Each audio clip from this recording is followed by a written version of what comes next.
Dios. Aquí en la Ciudad de México hace un poco de frío, así que los hermanos que están acá en la iglesia saben que es bastante frío aquí el lugar, pero bueno, vinieron preparados. Dios les bendiga. Los hermanos que están en línea también, bendiciones a todos ustedes. Hay hermanos de diferentes lugares, de diferentes congregaciones, de la República Mexicana, de fuera también, de Colombia, de Argentina, de República Dominicana. Les decimos bienvenidos a este seminario mensual del Ministerio de Meditación Bíblica. Es el primero que realizamos presencialmente después de la pandemia. Lo estábamos teniendo hasta el sur de la Ciudad de México, ahora lo estamos teniendo aquí en el norte.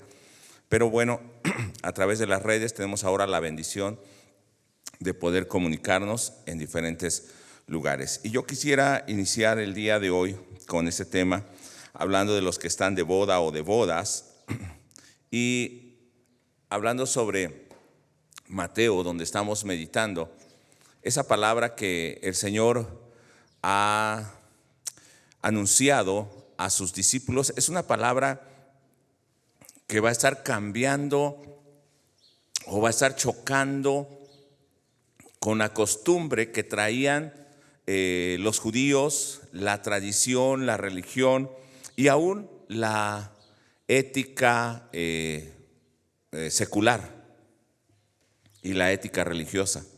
Entonces, quiero que pensemos en lo que Jesús había estado enseñando. Él había estado predicando acerca del reino de los cielos. Recuerde que Mateo fue escrito a judíos, entonces no habla del reino de Dios, sino del reino de los cielos, porque ellos no podían estar mencionando el nombre de Dios. Y ha enseñado en el Sermón del Monte, capítulo 5 al capítulo 7, las leyes de ese reino.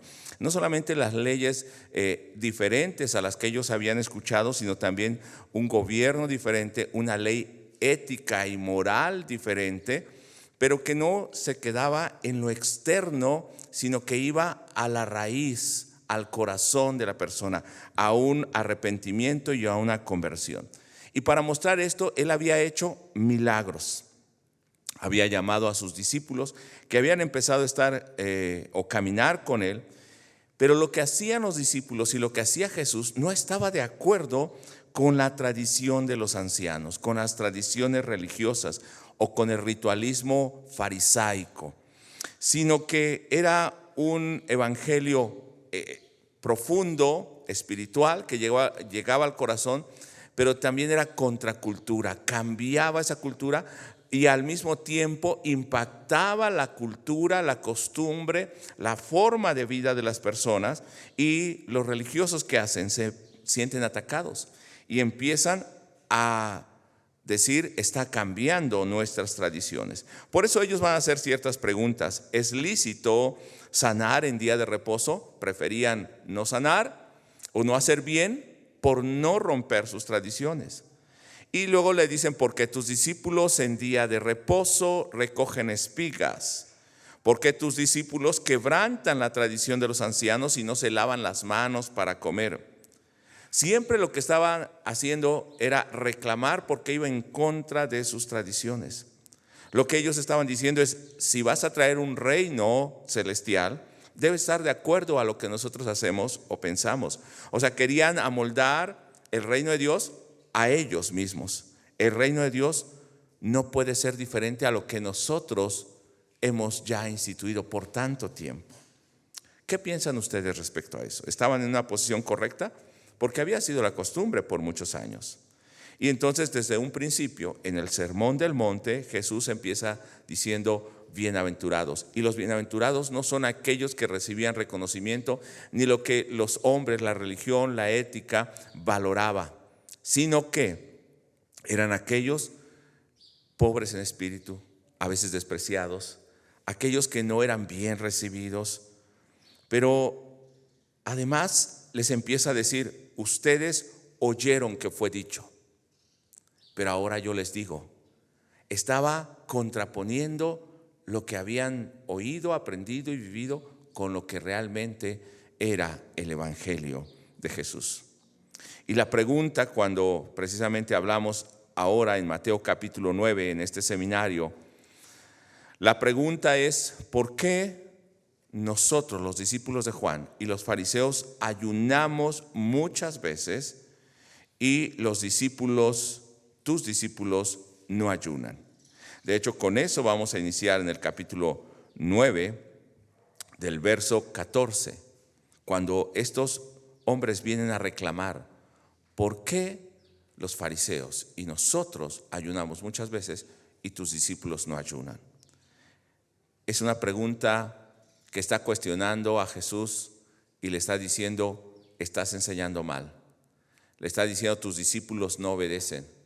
Le está diciendo, nosotros somos más justos. Nosotros cumplimos y ustedes no. Vamos a orar.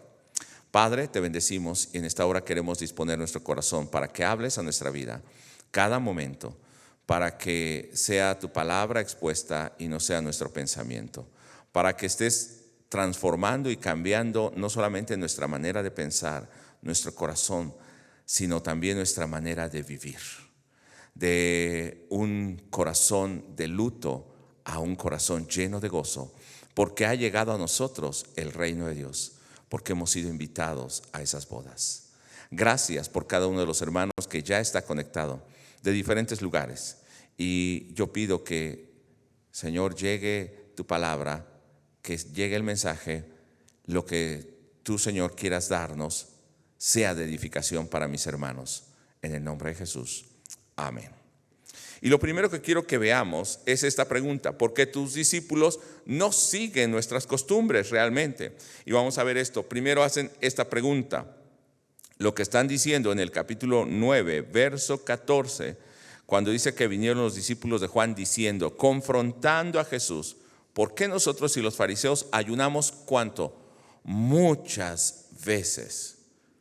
No solamente ayunamos lo que mandaba la ley, muchas veces, más aún de lo que Dios había pedido. Ayunamos muchas veces y tus discípulos no ayunan. Lo que están diciendo, somos mejores, somos más justos.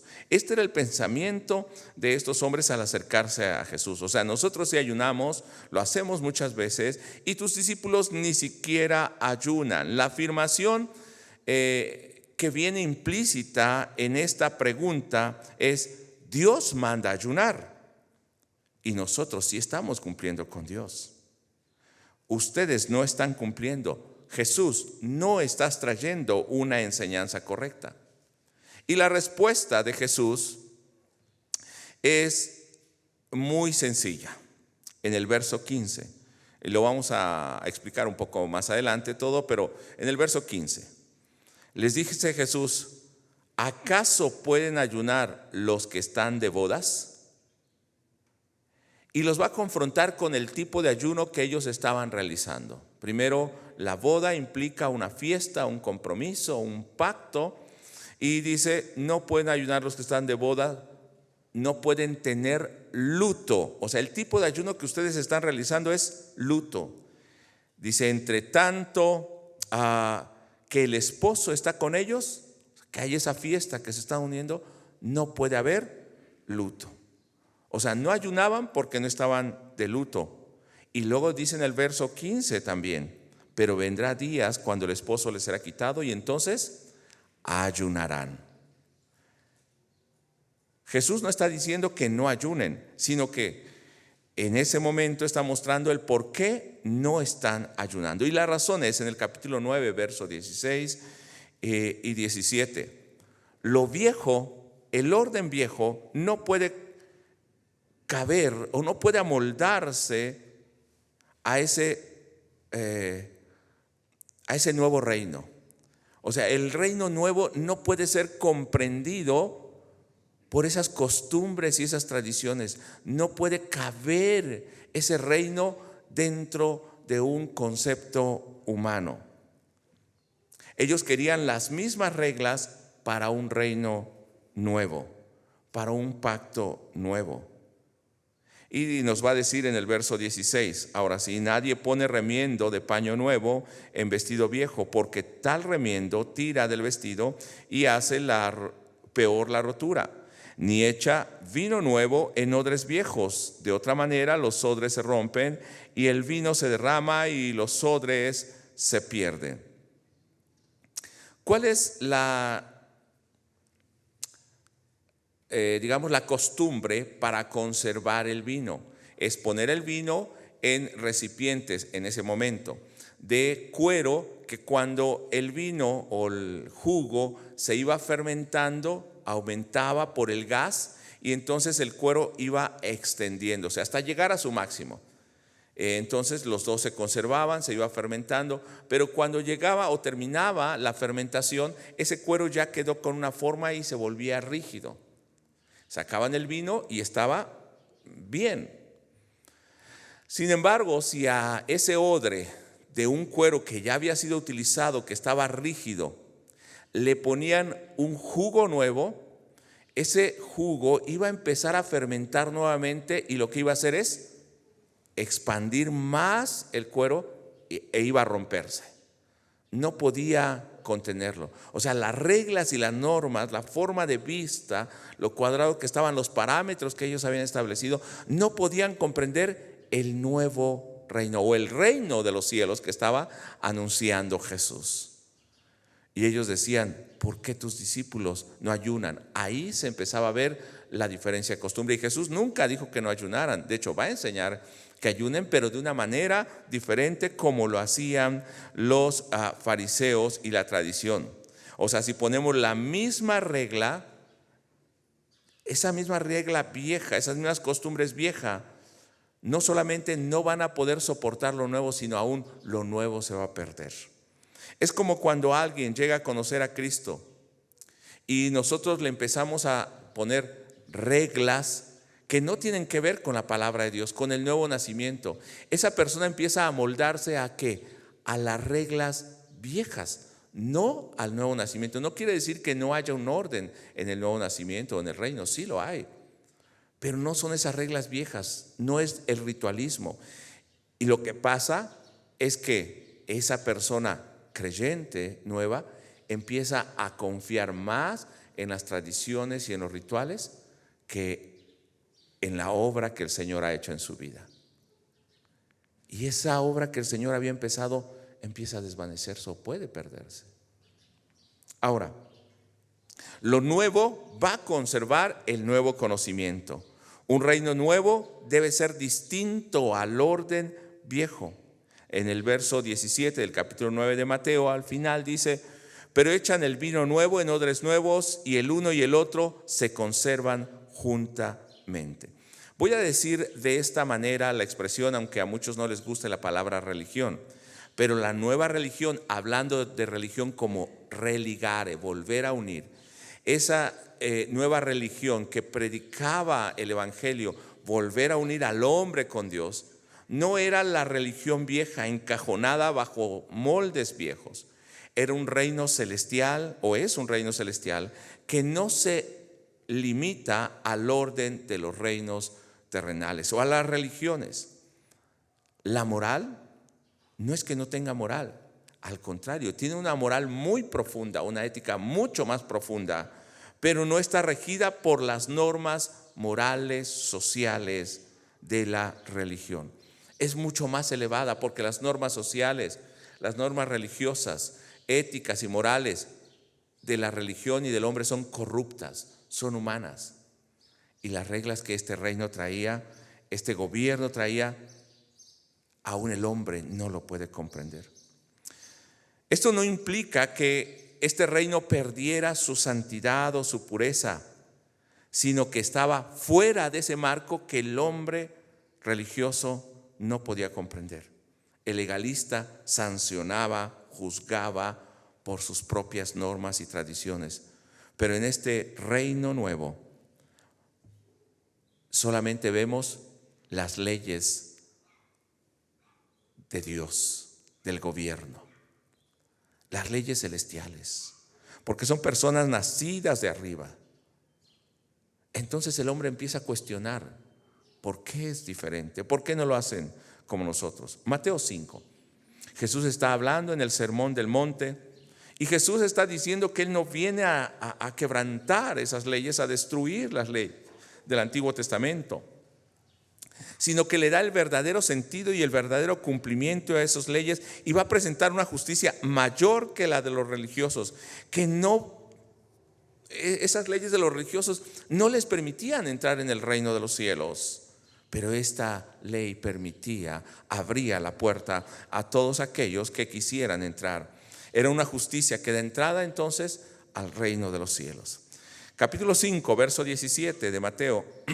No penséis que he venido para abrogar la ley o los profetas. No he venido para abrogar, sino para cumplir, o sea, dar el verdadero cumplimiento. O sea, hermanos, yo no estoy diciendo que no ayunemos, que no oremos, sino que lo hagamos en el sentido correcto como el Señor lo está mandando. No lo hagamos por satisfacernos a nosotros, por ser vistos, como dijo Jesús, sino porque queremos o tenemos una comunión con Dios, porque queremos gozarnos en la presencia de Dios. No era un ayuno de luto. Jesús les dice, no pueden estar de luto porque están de bodas. Ahora el esposo está con ellos. Y a partir de ahí va a empezar Jesús a decir, de hecho del capítulo 5, verso 21 en adelante, les va a empezar a decir: oísteis que fue dicho, esto es lo que se les había enseñado, pero yo les digo, de esta manera tienen que cumplir esa ley, de esta manera tienen que vivir, no en el ritualismo, sino en la misericordia, no en el cumplir por costumbre, sino porque ustedes verdaderamente tienen un corazón nuevo, han nacido en este reino. Mateo 5 al 7 es ese mensaje de las bienaventuranzas, de cómo orar, cómo acercarse a Dios, cómo entender la ley, cómo vivir la justicia. Y ahora esta nueva religión no está hablando solamente de un cumplimiento de reglas, sino está hablando de la unión entre Dios y los hombres, entre Dios y sus discípulos, entre Jesús y aquellos que Él ha llamado. Cuando dice, pero yo os digo, significa que sí hay un cumplimiento, pero va más allá de lo que los hombres pueden ver. Ellos se ajustaban a lo que podían ver y eso era lo que juzgaban. Pero el Señor, ¿qué hace? Ve lo que está en nuestro corazón. Aún conoce la palabra antes que salga de nosotros, conoce nuestros pensamientos mucho antes que nosotros los hayamos expresado. Y entonces presenta el concepto del ayuno, porque ellos estaban hablando del ayuno. ¿Por qué nosotros ayunamos? Muchas veces y tus discípulos no ayunan. ¿Jesús está en contra del ayuno? No, Él mandó a ayunar también, pero de una manera diferente. ¿Cuál era el concepto del ayuno? Porque es lo que ellos están reclamando en Mateo capítulo 9, verso 14. Nosotros ayunamos muchas veces. Es una costumbre.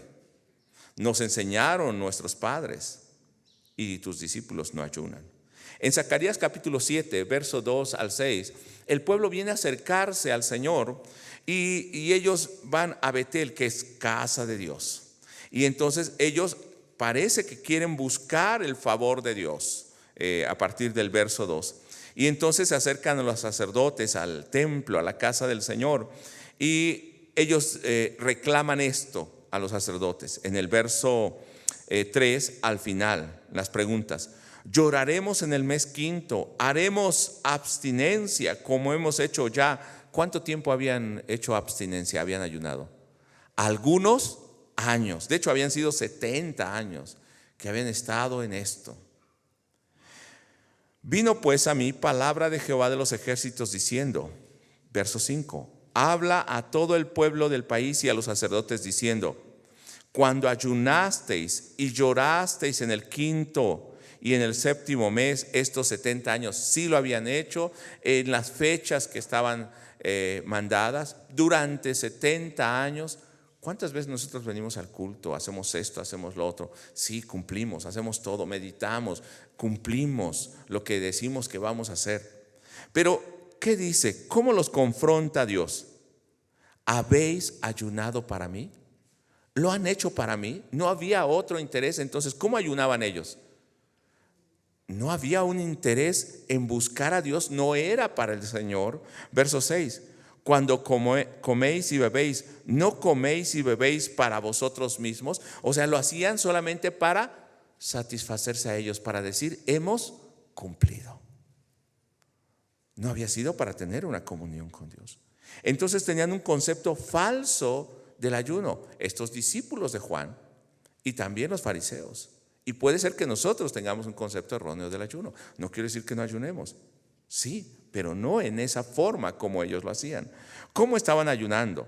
En Mateo capítulo 6, verso 16, cuando Jesús empieza a hablar acerca del Padre Nuestro, la oración, luego va a decir cómo deben orar, pero también cómo deben dar limosna, cómo deben ayunar, cómo no deben hacerlo y cómo sí deben hacerlo. Pero en Mateo 6, 16 dice, cuando ayunéis, Jesús está diciendo, sí, ayunen, pero ¿cómo no deben ser? No sean como los austeros, como, ¿qué hermanos? Hipócritas. O sea, era un ayuno hipócrita. O sea, tenía algo encubierto, porque ellos demudan su rostro para mostrar a los hombres que ayunan. De cierto os digo que ya tienen su recompensa. Era un ayuno que solamente mostraba algo externo, una justicia externa, física, y buscaba el reconocimiento de los demás. Sentirse bien consigo mismo, mostrarle a los demás. Y esto no es el ayuno que Jesús pide.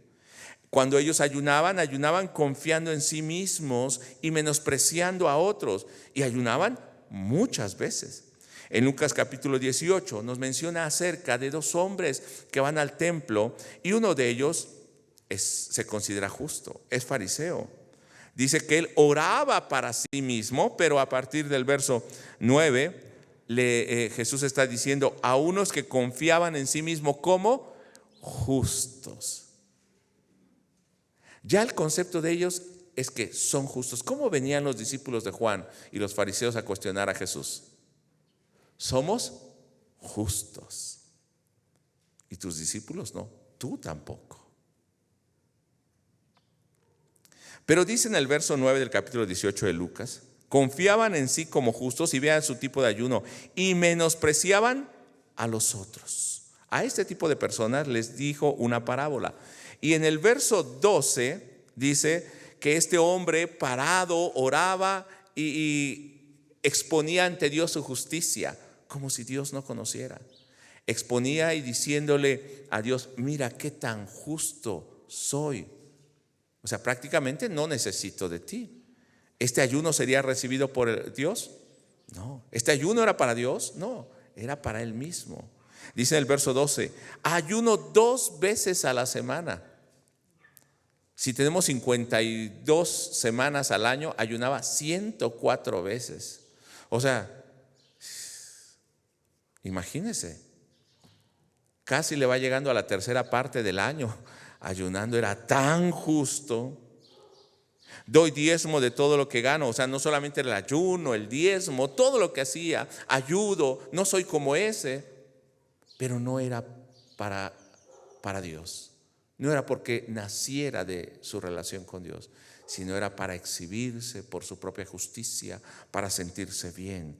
Y eso se lo echaba en cara a Dios. Mira cómo soy. Verso 14. Entonces nos dice cómo Dios veía a este hombre y cómo Dios veía a un hombre que era pecador, un publicano que estaba allí, que ni siquiera levantaba su rostro al cielo, y porque decía, no soy digno de levantar mi rostro al cielo, porque soy pecador. Verso 14. Y os digo que o sea, el publicano, descendió a su casa justificado antes que el otro. No ayunaba tal vez 2 veces, no daba el diezmo, tal vez no hacía esto, no hacía el otro, pero en este momento, ¿cómo viene? Arrepentido, reconociendo su pecado, derramando su corazón delante de Dios. Y el otro, justificándose, exaltándose delante de Dios, exhibiendo su propia justicia.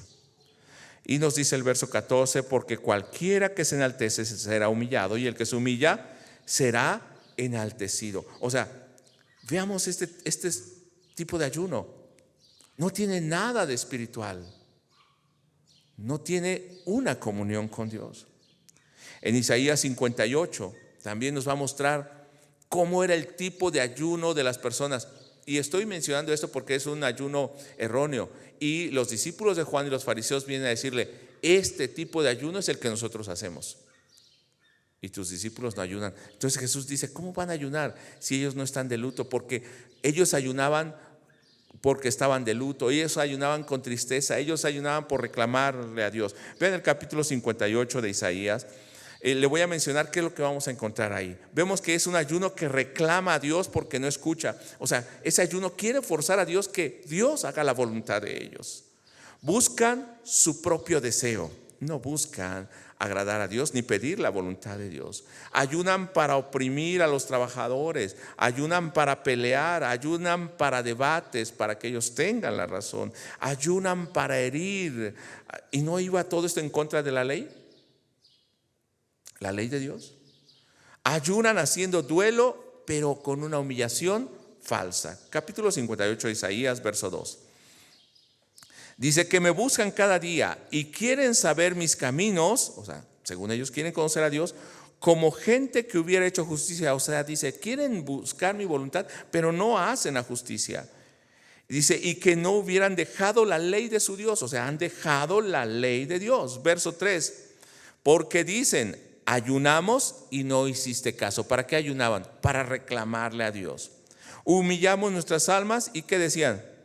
Y no te diste por entendido. O sea, Señor, tienes que oírnos.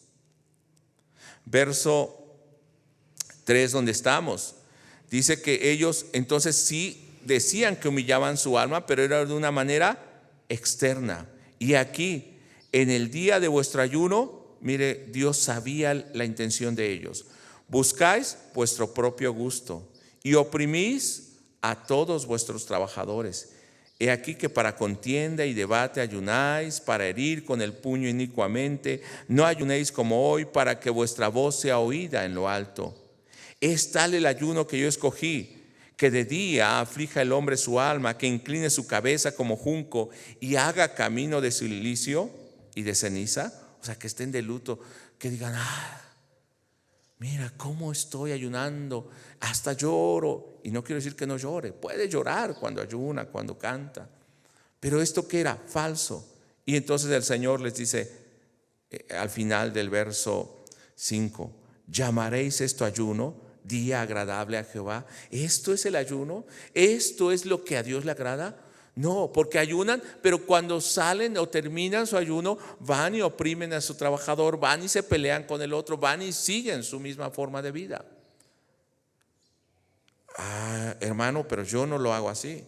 Pero alabamos a Dios, escuchamos la palabra, meditamos, pero salimos y seguimos peleando con la esposa, discutiendo en el trabajo, odiando a los demás. Bueno, eso me contaron de otros países. No de los hermanos que están conectados aquí ni de nosotros. En otros países hacen eso. Pero hermanos, ¿no es cierto que así estamos? Ay de mí. Y Levítico 16, no lo voy a leer todo, pero Levítico 16 enseñaba precisamente acerca del ayuno. Era un ayuno especial que ellos tenían, pero ese ayuno era exactamente en el verso 29, en el día de la expiación. Dice que ellos debían afligir sus almas en el verso 30, porque en este día se hará expiación por vosotros. O sea, se va a estar haciendo el sacrificio para cubrir su pecado con un sacrificio de un cordero, y entonces su pecado será cubierto. Entonces el ayuno tenía que ver con el arrepentimiento y con que ese pecado fuese limpiado, no para seguir en la misma vida.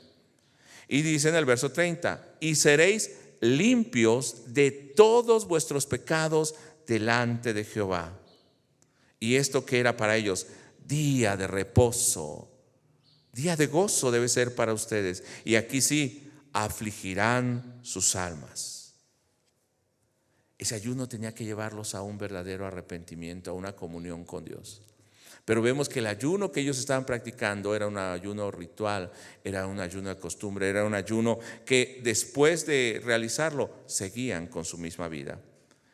Lo que hacían en ese día de luto o de tristeza, ellos lo habían llevado al extremo, a la justicia religiosa, y decían, Señor, ya no ayunamos solamente el día de expiación, ayunamos muchas más veces de las que tú nos pides.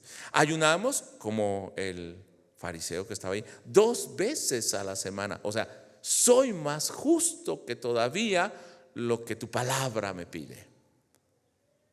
¿Y no hemos llegado a ese punto a veces?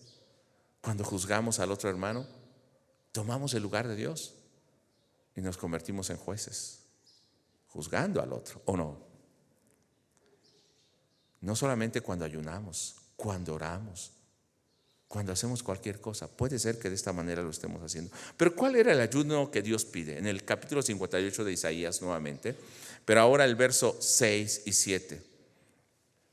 Y era un ayuno más que solamente abstenerse de alimento, es que hubiese arrepentimiento, un cambio total, y se iba a ver en todo lo que hicieran.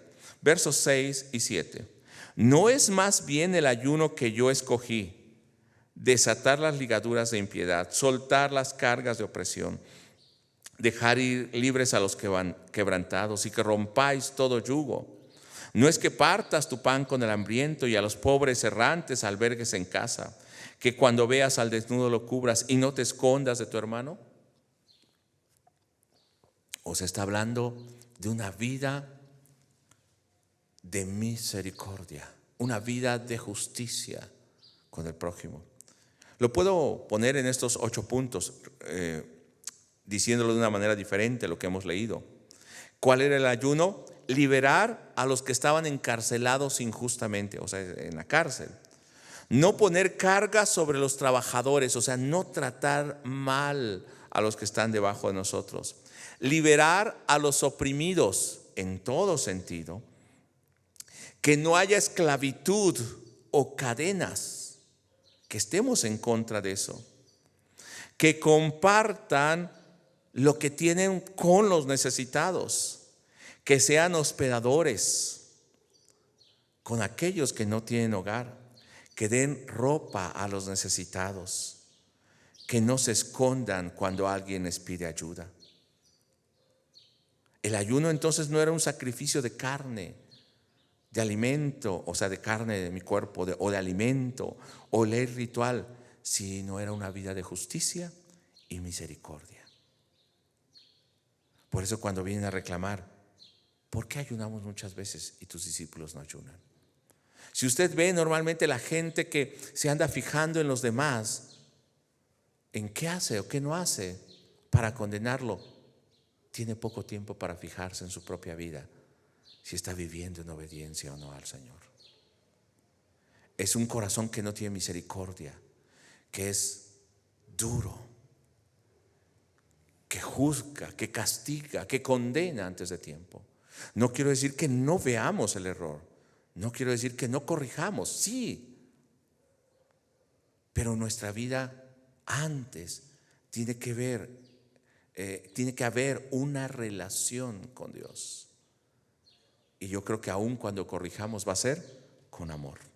Dice Joel capítulo 2, y es un pasaje muy conocido porque en Hechos 2 se vuelve a mencionar, y nos habla acerca de la venida del Espíritu Santo, pero nos habla acerca también de la salvación, del cumplimiento de la venida del reino de Dios.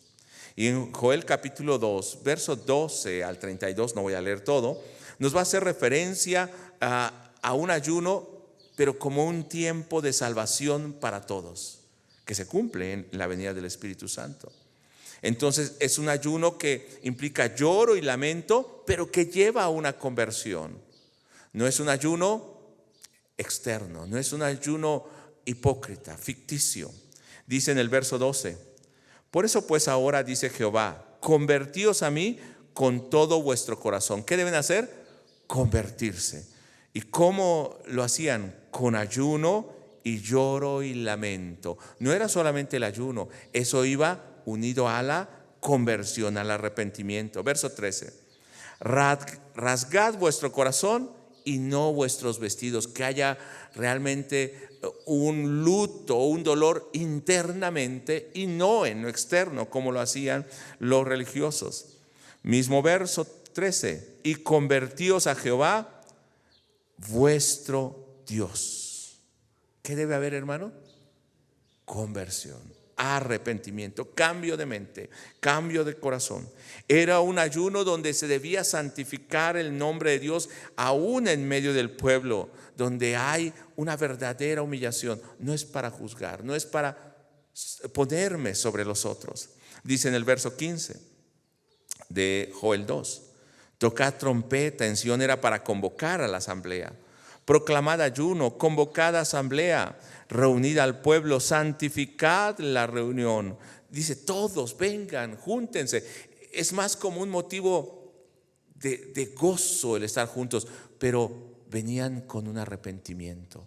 Vengan todos, pero arrepentirse delante de Dios. Verso 17: entre la entrada y el altar lloren los sacerdotes, ministros de Jehová, y digan, perdona, oh Jehová, a tu pueblo.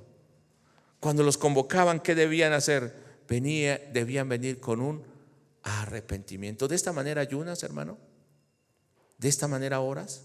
Si ayunas u oras, tiene que ser de esta manera. Y hermano, cada vez que nosotros nos acercamos a Dios, aún en ayuno, debe ser pidiendo ese perdón. Perdona a tu pueblo. No es para seguir haciendo el mal, sino es para venir en arrepentimiento verdadero.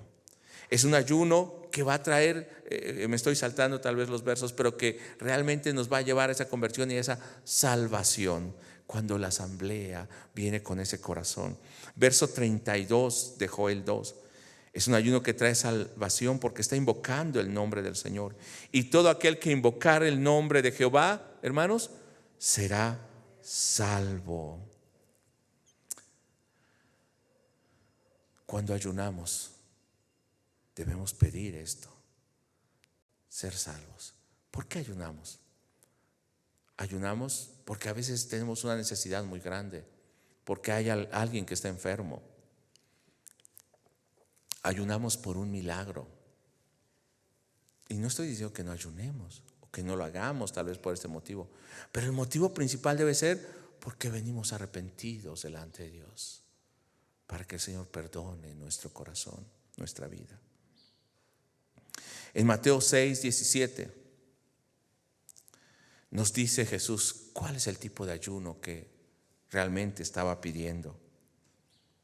Pero tú, cuando ayunes, unge tu cabeza y lava tu rostro. No sé ese tipo de ayuno que ellos hacen, visible, falso, para mostrar no a los hombres que ayunas, sino a tu Padre que está en secreto, y tu Padre que está en lo secreto te recompensará. La versión original en griego dice te recompensará, no dice te recompensará en público.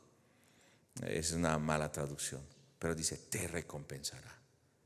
El hecho de tener esa comunión con el Señor, de recibir el perdón, esa es la recompensa en sí mismo, de que seamos aceptos delante de Dios. Ahora, este es el concepto del ayuno. Por eso en Mateo capítulo 9, verso 15, el pasaje que estamos utilizando como base, Jesús les dice, no pueden ayunar. ¿Acaso pueden estar los que están de bodas, tener luto, o sea, tener ese tipo de ayuno que ustedes tenían? Porque el esposo, ¿qué dice? Está con ellos. Pero vendrán días cuando el esposo les será quitado y entonces tendrán que ayunar. Entonces Jesús está diciendo, ellos no pueden ayunar como sus padres, conforme al orden viejo. No pueden ayunar conforme a la enseñanza, o no pueden ayunar porque tienen luto. No, porque ahora están de bodas. ¿Qué es una boda? Todos sabemos que es una boda. La unión entre la novia y el novio, y se hace un matrimonio. ¿Qué está diciendo Jesús? ¿Cómo van a ayunar si ahora el esposo está con ellos? Ha llegado el reino de los cielos. Es una forma también de decir, o aún el reposo, es una forma de decir ahora las bodas, o el esposo ha llegado por su esposa. ¿Cuál era la tradición en las bodas judías? El novio o el padre del novio también venía, pero el novio venía y daba un presente a la virgen, a la novia. Y entonces daba ese presente, ese dote o un anillo, y ese novio se iba con su padre, tal vez por un año. Y el padre, no era el novio, sino el padre, estaba construyendo en sus terrenos una casa y preparando todo. Cuando el padre decía, ya está listo todo para que mi hijo se case, entonces le decía al hijo, hijo, es el tiempo, ve. Y entonces el novio venía con una procesión, con una gran fiesta. Durante ese año la novia se había estado preparando. De hecho, el padre de la novia enviaba presentes para que se estuviese preparando. La novia se estaba alistando para cuando viniera el novio y se pudieran casar. Tenía sus invitadas, sus vírgenes invitadas, la novia. El novio traía a sus invitados. Y cuando llegaba ese día, el esposo, el novio y la novia ayunaban. Y después de ayunar, el novio llevaba a la novia hasta la casa que el padre o el lugar que habían preparado donde iban a vivir. Y entonces se consumaba el matrimonio. Y a mí me da mucho gozo saber que Jesús decía, no pueden ayunar porque están de bodas. Me voy, pero un día volveré. Mientras vuelvo, ellos se prepararán y ayunarán, se purificarán. Y cuando yo vuelva, y es la promesa que tenemos hasta hoy, entonces nos uniremos y estaremos juntos. Ya no habrá separación. Pero yo dejé un presente, una promesa, aún les di el Espíritu Santo.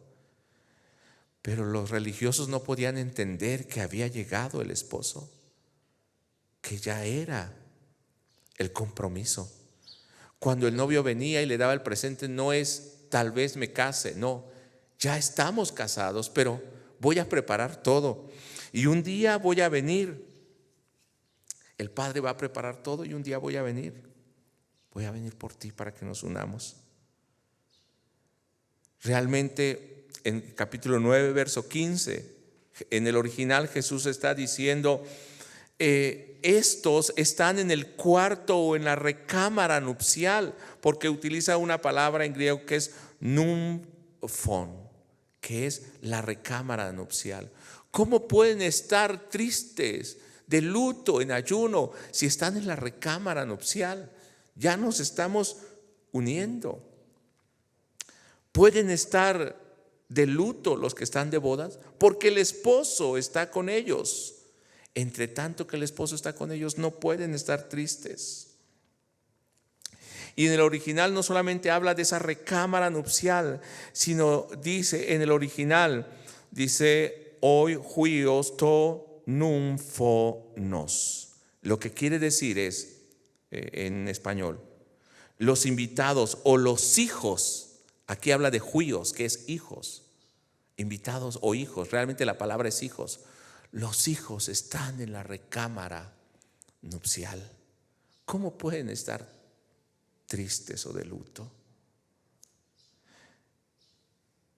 No sé si te imaginas ahora lo que el Señor ha hecho con nosotros al salvarnos y al llamarnos.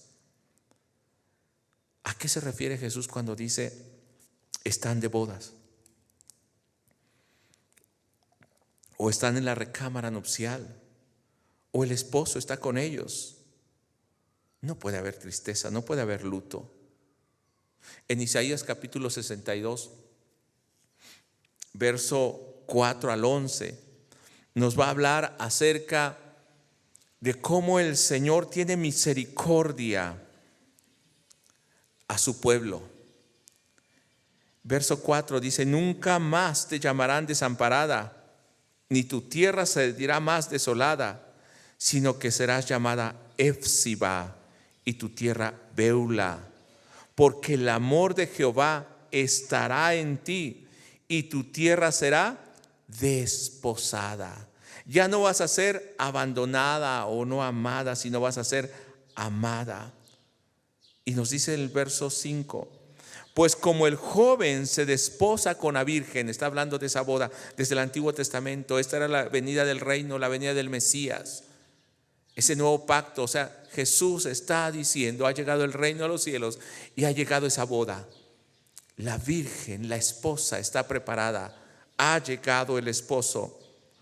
Dice el verso 5, como el joven se desposa con la virgen, lea conmigo esta parte, se desposará contigo, contigo tus hijos. Y como el gozo del esposo con la esposa, así se gozará contigo el Dios tuyo. ¿Cómo puedes estar de luto o con tristeza? Dice en el verso 11, aquí Jehová hizo oír hasta lo último de la tierra, decida la hija de Sión, he aquí viene tu Salvador, he aquí tu recompensa con él y delante de él su obra. Verso 12, y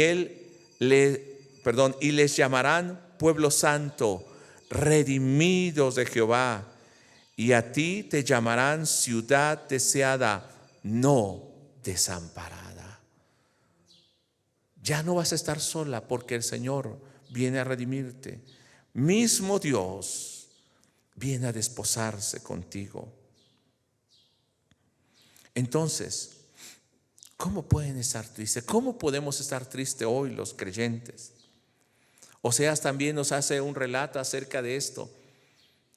Y recordemos que Oseas se casó con una mujer que era de mala reputación. Dios le mandó a él que se casara con ella, mostrando la infidelidad del pueblo de Israel, de los religiosos y de todo el pueblo.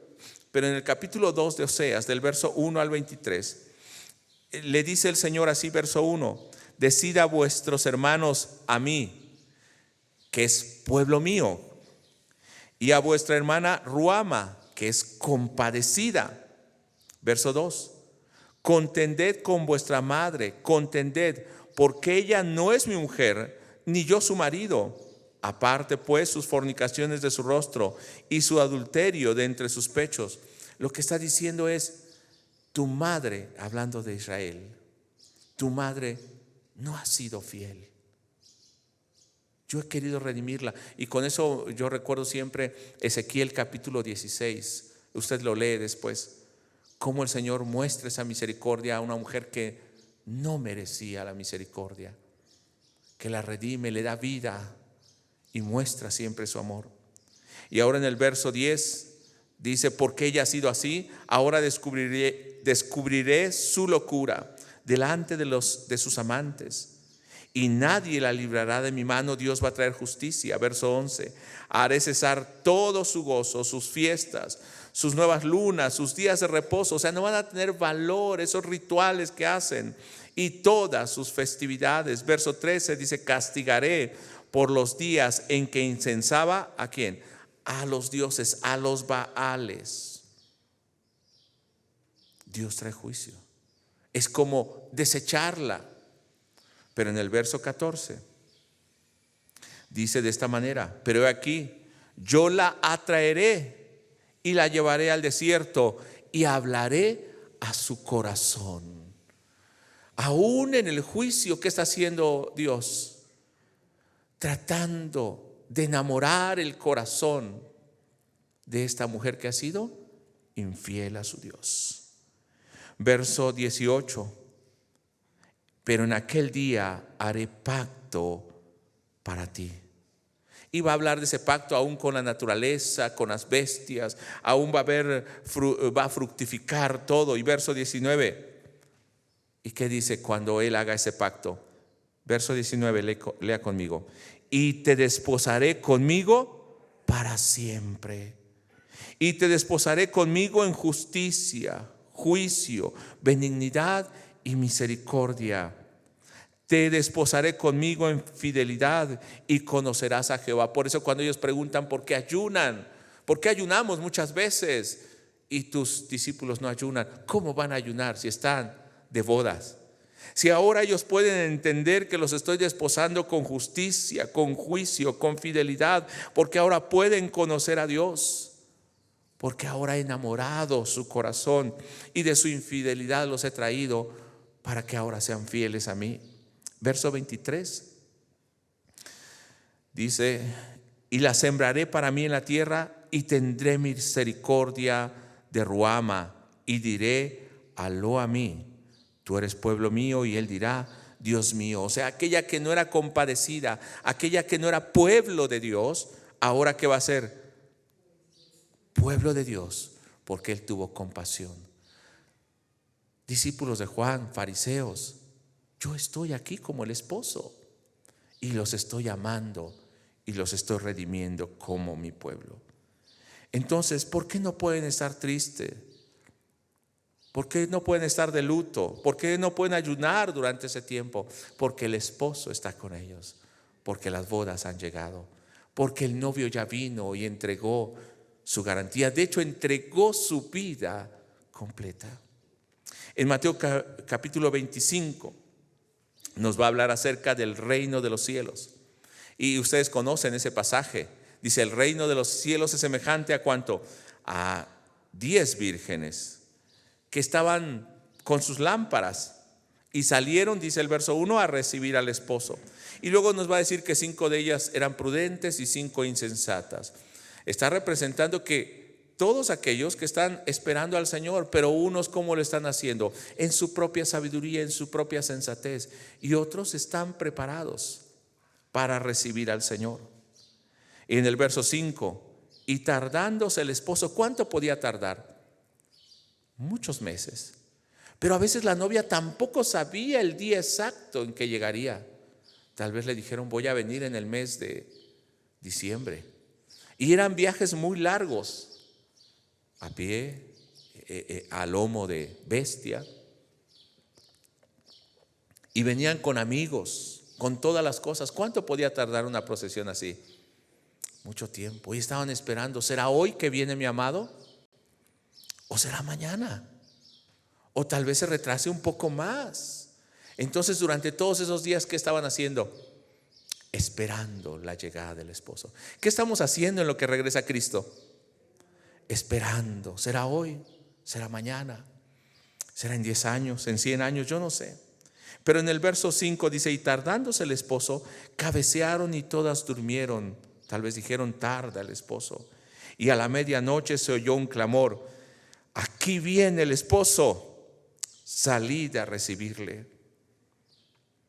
Pero ¿quiénes pudieron entrar? ¿Quiénes le recibieron? Verso 10.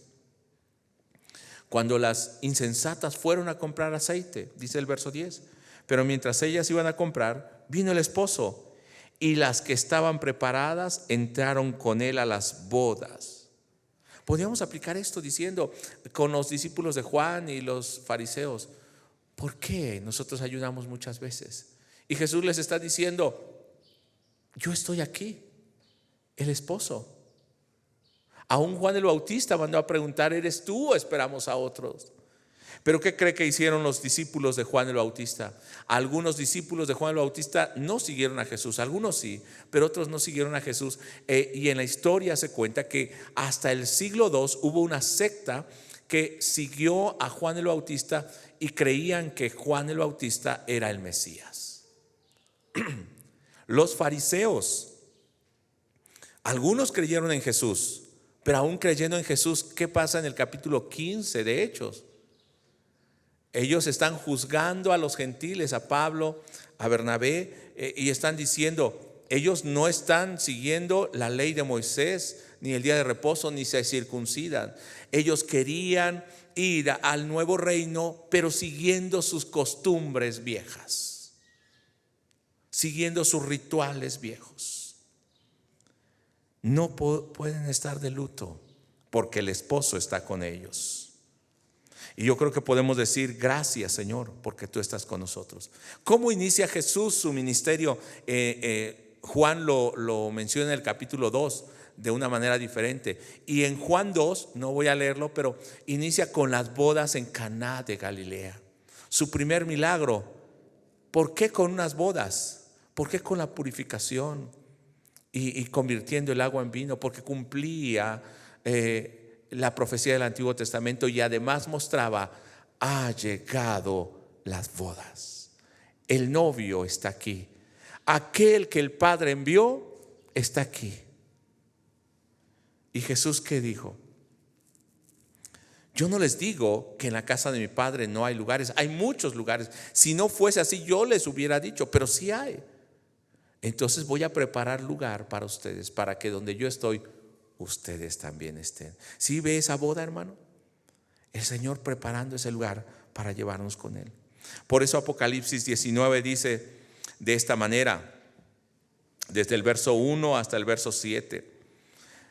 Después de esto oí una gran voz de gran multitud en el cielo que decía: aleluya, salvación y honra y gloria y poder son del Señor nuestro Dios, porque sus juicios son verdaderos y justos.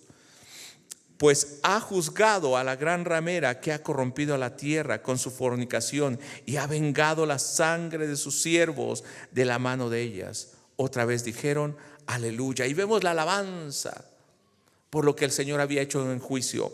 Pero llegando precisamente al verso 6 en adelante, y oí como la voz de una gran multitud, como el estruendo de muchas aguas. Imagínense eso, el novio viene, ya es el momento, y como la voz de grandes truenos que decían aleluya, porque el Señor nuestro Dios Todopoderoso reina.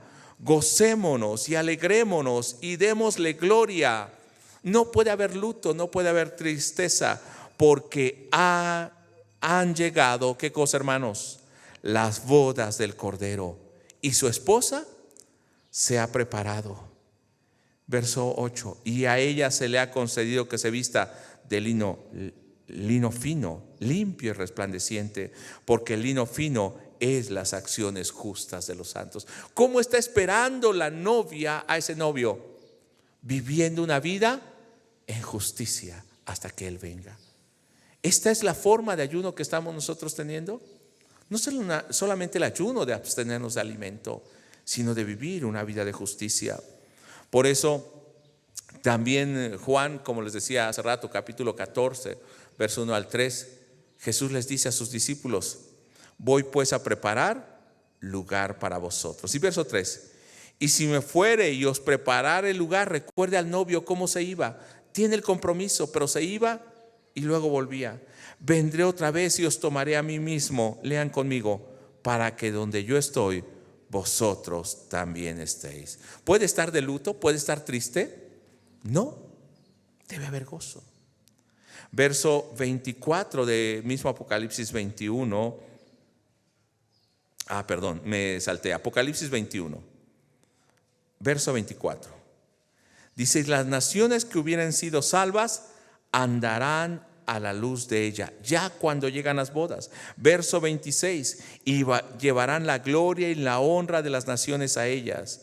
Verso 27, no entrará en ella ninguna cosa inmunda o que hace abominación y mentira, sino solamente los que están inscritos en el libro de la vida del Cordero, los que han recibido a Jesucristo. De esta manera se han preparado. Ahora en mismo Apocalipsis capítulo 21, verso 9 en adelante, usted puede leer todo el capítulo, pero verso 9 en adelante, dice: vino entonces a mí uno de los 7 ángeles que tenía las 7 copas llenas de las 7 plagas postreras, y habló conmigo diciendo: ven acá y yo te mostraré ¿qué cosa?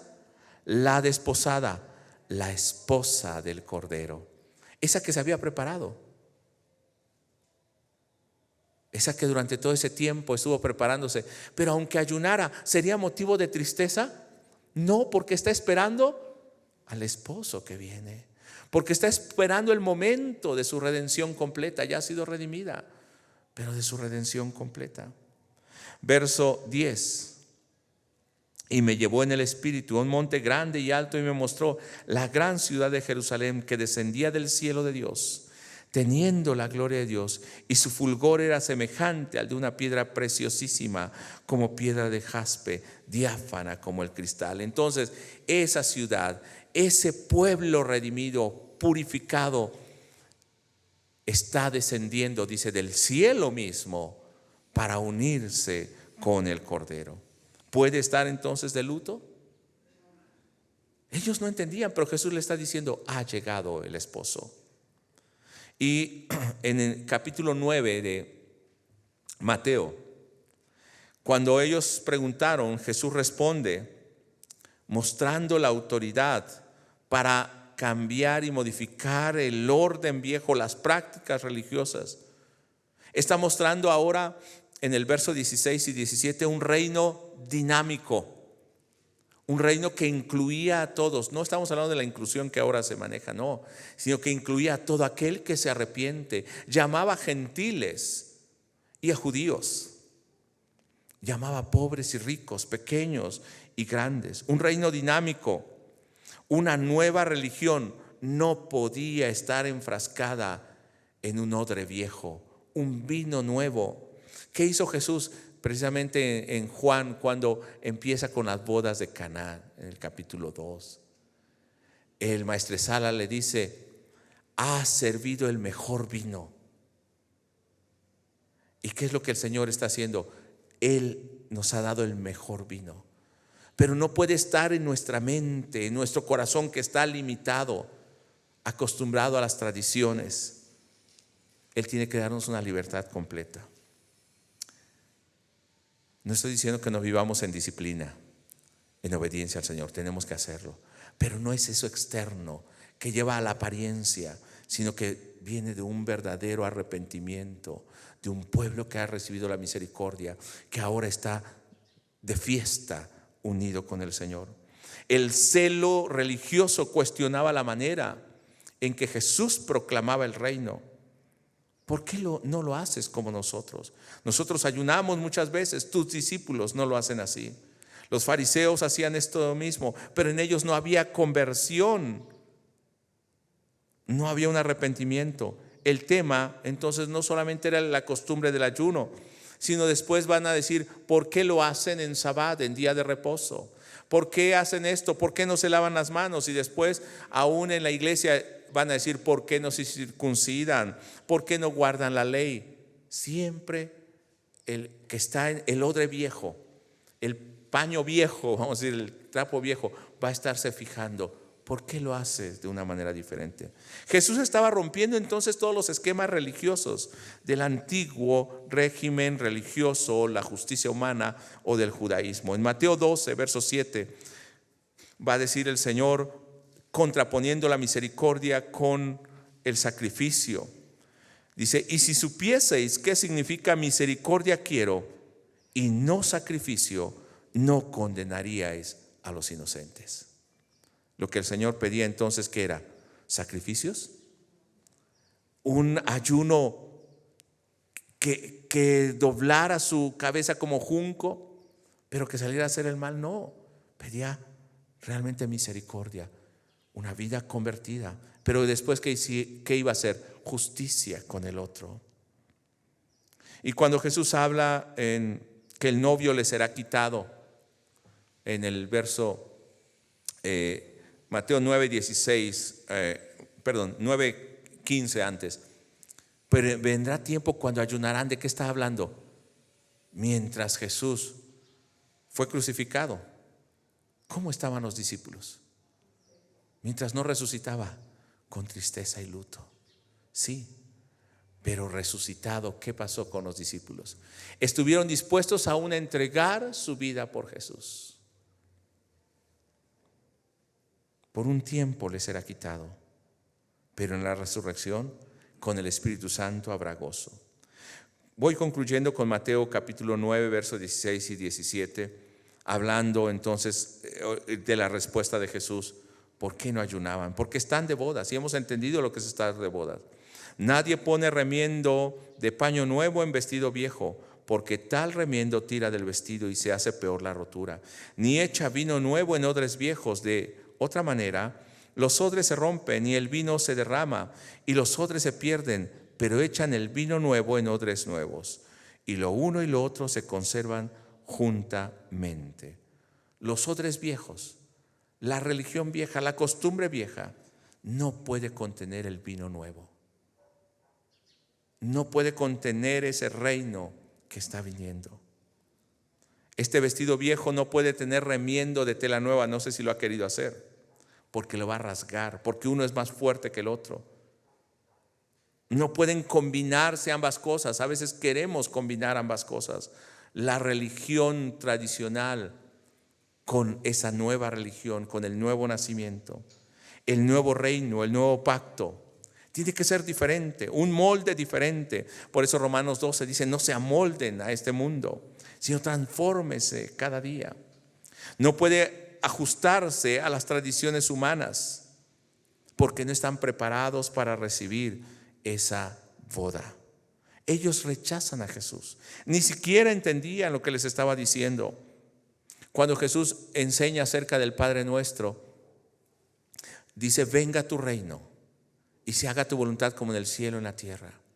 Ellos no podían entender que en la tierra se estaba realizando la voluntad de Dios, que ese reino había llegado. Jesús inició así su ministerio: arrepentíos, porque el reino de los cielos se ha acercado. Ha llegado el esposo. Y vino Él. Y entonces esa unión se completa. El nuevo vino, la nueva fe, el nuevo nacimiento necesita un odre nuevo. Si no, se va a destruir.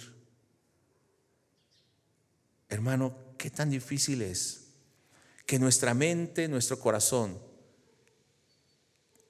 puede estar pensando en lo que es celestial, puede estar buscando el reino de Dios antes que las demás cosas, porque a veces estamos tan acostumbrados a lo que está en la tierra que nuestros ojos ven esto y pensamos que esto es lo que es para nosotros, aún dentro de la iglesia, que tenemos que vivir de esta manera. Cuando nuestro corazón está en los cielos, nuestra mirada está en Cristo, nuestra mirada en la tierra también empieza a cambiar. En lugar de condenar, de juzgar, empezamos a mostrar amor, misericordia. Empezamos a mostrar lo que el Señor ha hecho en nosotros. Y quiero concluir con algo bien importante, hermano. Usted no es invitado a las bodas del Cordero. Y alguno dirá: ¿cómo, pastor? Entonces no soy invitado. No, usted es participante de las bodas del Cordero. No está como un invitado más. Usted es la novia que vimos en Apocalipsis capítulo 19 y capítulo 21. ¿Cómo podemos estar de luto? Isaías 54 dice de esta manera, voy a leer del verso 1 en adelante: regocíjate, oh estéril, la que no daba luz, levanta canción y da voces de júbilo, la que nunca estuvo de parto, porque más son los hijos de la desamparada que de los de la casada, ha dicho Jehová. Verso 5: porque tu marido es tu hacedor, Jehová de los ejércitos es su nombre, y tu redentor, el Santo de Israel, Dios de la tierra, será llamado. Porque como a mujer abandonada y triste de espíritu te llamó Jehová, y como a la esposa de la juventud que es repudiada, dijo el Dios tuyo: por un breve momento te abandoné, pero te recogeré con grandes misericordias. Con un poco de ira escondí mi rostro de ti. Por un momento, pero con misericordia eterna tendré compasión de ti, dice Jehová tu Redentor. ¿Cómo podrían estar de luto? Yo no sé si tú estarías de luto cuando has sido redimido de esta manera. Yo quisiera que hoy nos pongamos en pie y oremos. Y solamente voy a leer los pasajes de hoy, pasajes base, pero para que nuestro entendimiento cambie con lo que hoy hemos compartido. Pongámonos en pie. Leo esta parte y luego estaremos orando. Entonces vinieron a él los discípulos de Juan diciendo: ¿por qué nosotros y los fariseos ayunamos muchas veces y tus discípulos no ayunan? Jesús les dijo: ¿acaso pueden los que están de bodas tener luto entre tanto que el esposo está con ellos? Pero vendrán días cuando el esposo les será quitado, y entonces ayunarán. Nadie pone remiendo de paño nuevo en vestido viejo, porque tal remiendo tira del vestido y se hace peor la rotura.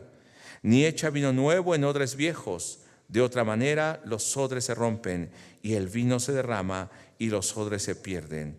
Pero echan el vino nuevo en odres nuevos, y lo uno y lo otro se conservan mutuamente. Esto es lo que el Señor ha hecho con nosotros. Nos ha llamado como esa novia para llevarnos a la casa del Padre, para tener esa unión y esa boda perfecta. Tú y yo somos no los invitados, somos la novia del Señor. Vamos a orar. Padre, te damos gracias y te bendecimos en el nombre de Jesús por tu palabra, por este primer seminario que iniciamos presencial. Gracias por los hermanos que han asistido de esta manera. Gracias por los hermanos que también están en línea de diferentes países. Pedimos, Señor, tu misericordia y tu amor. Gracias por este día en el que nos permites no solamente pensar que somos invitados, sino somos los protagonistas en esa boda. Claro, Jesús es el esposo, el novio que ha venido, y nosotros, la iglesia, la novia que espera y se prepara. Ya tenemos la promesa, ya estamos casados, pero ahora solamente esperamos el regreso de nuestro amado. Y entonces viviremos en la casa del Padre. Por eso ahora no hay luto, no hay tristeza. Podemos ayunar, podemos orar, podemos hacer todas estas cosas, pero ya no con esa tristeza, sino con el gozo de saber que esperamos a nuestro amado y que hemos sido redimidos. Por eso, Señor, gracias te damos, porque ahora estamos en esa unión. Hemos entendido, Señor, que esas bodas han llegado y nos gozamos, como dice el capítulo 19 de Apocalipsis. Nos gozamos, aún el cielo y la tierra se goza con nosotros y se toca trompeta, porque, Señor, estamos de fiesta esperándote. Y ya vienes pronto, en 1 año, en 100 años, no sé en cuántos, pero tú vienes y solamente esperamos tu venida. Bendito seas en el nombre de Jesús. Amén. Gloria al Señor. Tome su lugar.